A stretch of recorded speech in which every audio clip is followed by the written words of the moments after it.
Well, I just skipped one paragraph. I advise you to read it before I start this new video so we can proceed um, um, to the next ideas. Now, when this fact is found to be a fact, the danger is that all the unstable opposition will suddenly slide to opposite stream.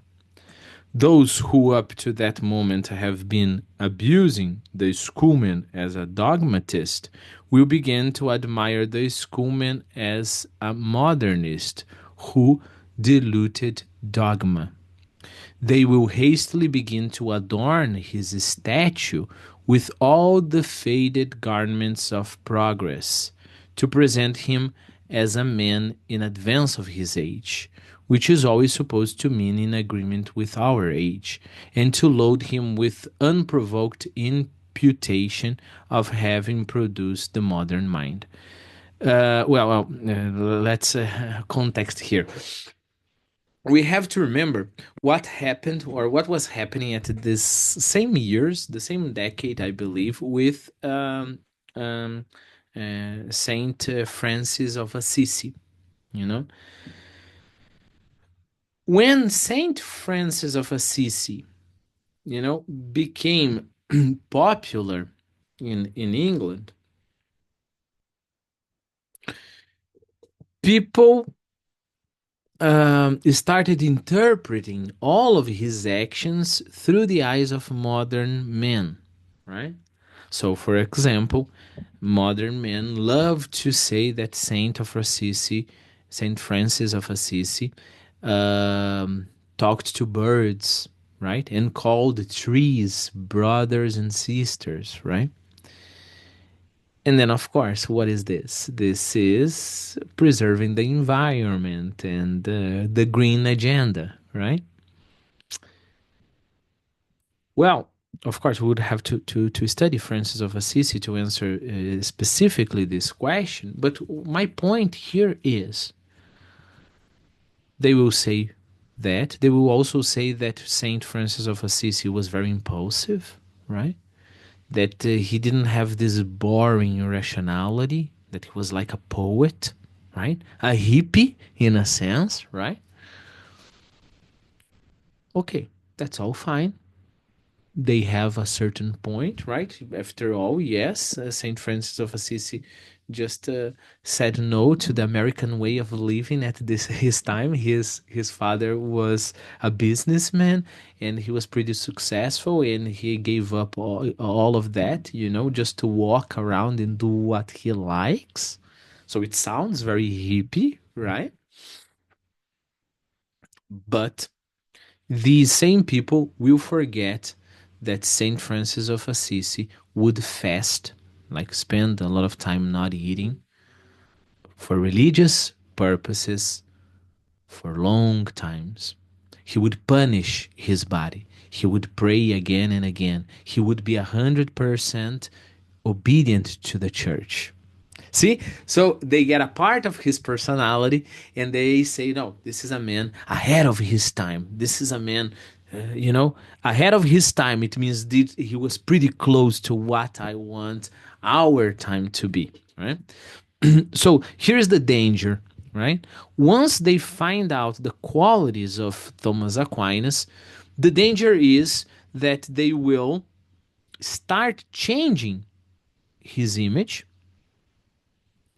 and keeping, sometimes in the worst case scenario, keeping just the outside, right? But giving Thomas Aquinas a completely different philosophy. So this is the point here. Okay, so I'll read it again. Let's keep that in mind. Um and to internalize and to understand 100% here, right?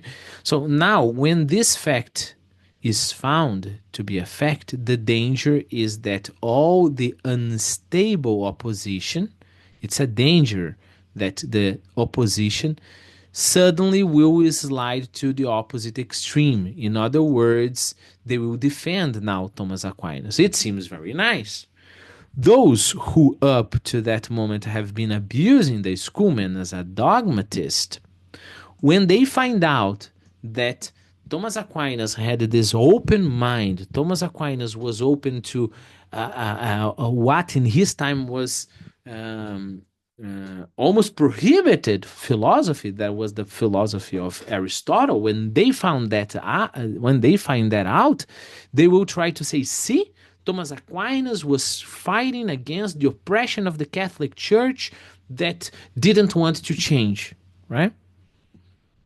Well, that's an interpretation, but they are forgetting the fact that when Thomas Aquinas died, one of his last words, maybe it was his last words, were, I have written everything that I could, and if anything that I have said wrong, and it's not in accordance to the truth, I will let the Catholic Church judge it.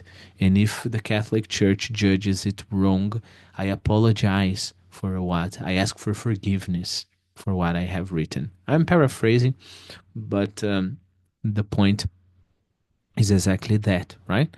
So see the point. By the way, maybe I will, when I finish this video, I'll record one more and then I'll start reading this part. This part is pretty interesting. So see, the danger is they will get a certain attitude, right? And will start, um, um, let's say, converting Thomas Aquinas to their team. Let me give you another example. Remember I told you last video about Pope Leo XIII, right? Pope Leo XIII, among other things, was very popular because his social doctrine. He was the Pope who created the social doctrine of the church, right? And among other things, he said that, the power, financial power, should be distributed, right? So, uh, some people would say, see, he was a man ahead of his time, he was almost a communist. And forget that Pope Leo XIII said that communism was not the solution for the problem, right? So the simplification of a great thinker is dangerous sometimes, not only because you'll be able to attack. It's very easy to attack the simplification of Thomas Aquinas. It's difficult to attack Thomas Aquinas. So this is the first danger. But the second danger maybe is even greater. The second danger is I will accept Thomas Aquinas and I will convert him by simplifying again. I'll convert him to my team. Right? Okay, so they will begin to admire the school as a modernist who diluted dogma. They will hastily begin to adorn his statue with all faded garlands of progress. To present, this is a very nice diagnosis of modern man, to present him as a man in advance of his age. What is a man in advance of his age for those thinkers? It's always supposed to be a man in agreement with our age, right? So if I say that the guy was medieval, but he was ahead of his time, it means that he thought as we do. And then of course the question is, why should we believe that thinking as we do is better? You know, why should we believe? Well, if you're talking about ahead of his time just temporally, yeah, but so many things came after that, right? And to load him with unprovoked imputation of having produced the modern man. They will discover his attraction and somewhat hastily assume that he was like themselves because he was attractive. Up to a point, this is pardonable enough. Up to a point has already happened in the case of Saint Francis. But it would not go beyond a certain point in the case of Saint Francis.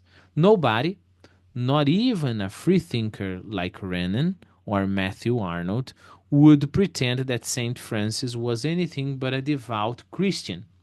or had any other original motive except the imitation of Christ. Yet, Saint Francis also had that liberating and humanizing effect upon religion, though perhaps rather on the imagination than the intellect. But nobody says that Saint Francis was loosening the Christian code when he was obviously tightening it, like the rope around his friar frock. Um, So when they discover the rationality of Thomas Aquinas, and when they discover the way he explained, for example, the dogma, the danger would be exactly that. He was fighting dogma because he wanted to be rational, right? But again, it would be a simplification. Let me see if I find the text of Thomas Aquinas' last words, and then I can present it to you.